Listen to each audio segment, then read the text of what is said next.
All right, what's up, you guys? Just wanted to get my review out of Signalis. I beat it a couple weeks ago. What a game to play over the holidays. I mean, when people want to get into the Christmas spirit, I think survival horror is probably the best way of doing so. You know, something with Kris Kringle and Santa Claus really screams scarce resources and weird camera angles and lots of reading creepy notes.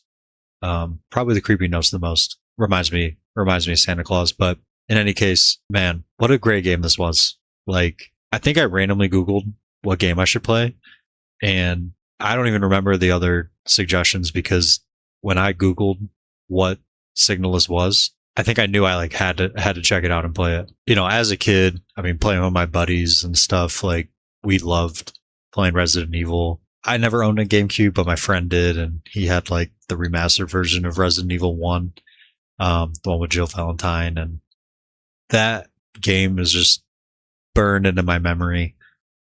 You know, exploring the castle, doing all the puzzles and stuff, and I didn't know it then, but the like survival horror genre was something I think I would be forever interested in. My love for like the Resident Evil franchise started there, as I'm sure it did for a lot of people. But the story's pretty interesting. I mean, you're basically a ship worker on this crashed spacecraft who the pilot's missing. You're on this mission to, you know, find your pilot. As you can imagine, you end up going through some pretty creepy places, some, you know, underground bunkers, and there's this, you know, virus or disease, you're not really sure what, is changing people into these, you know, kind of like Silent Hill-esque enemies. And everyone's kind of like a robotic kind of like, you know, they call them replicas, but like replica human. The story's pretty abstract. I mean, from my understanding, it's a German studio, I think, Rose Engine. I mean, they crushed it. They crushed it in terms of lore, in terms of, you know, the atmosphere. The sound design was awesome. I know there's a lot of games out there floating around like this, you know, like this kind of 8-bit stylized game is pretty popular and pretty easy to make. Not easy, but, you know, there's a lot of them. It's common. They crushed it. I mean, very original. I don't fully understand the story. I do need to dive more into the lore. I think I understood it though. For the most part, it is, again, pretty abstract, but I really tried to read every document, piece together as much as I could, which always helps. And I love the puzzles. I mean, the game isn't scary hardly at all, actually. Yeah, it's a little creepy, but you know, if you use your resources wisely and, you know, you've played these sorts of games, I mean, it's pretty much a breeze. The puzzles were easily my favorite part. I love the puzzles. I think it's like one of my favorite parts of this genre. And I'm actually proud to say that I didn't look any of them up. Okay, I did look one of them up. But I was really, really close without any help. But that was just one. I mean, I don't know how many, probably 12 plus puzzles or something. Did it all ourselves.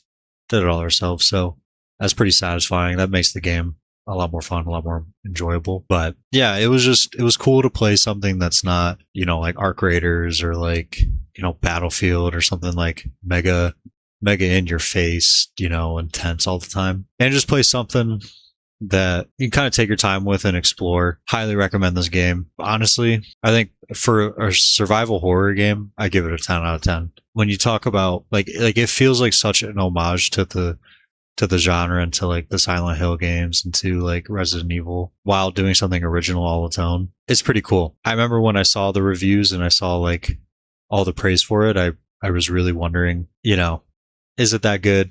I'll have to find out for myself, and I can see why people say what they do about it because it totally deserves it. So yeah, I know I'm behind actually on my next playthrough, which would be Control.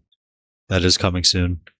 Really excited to check that game out. I thought it'd be kind of a fun switch up from this, but I did see there's a game called Animals. It's a co-op game by the creators of Little Nightmares and stuff, which I'd never played those either. But I think stylistically those games are really cool, and it'd be a little similar to this. So that game is strongly on my radar. So I think that'd be pretty fun to play as well. And yeah, I'm sure I'll play another game like this soon. I just forgotten, how much I love these sorts of games. But yeah, man, that's Signalis. Thanks for joining along if you watched the playthrough. And if you didn't watch the playthrough or you have, I really, really recommend you check it out and see for yourself. Such a kick-ass game.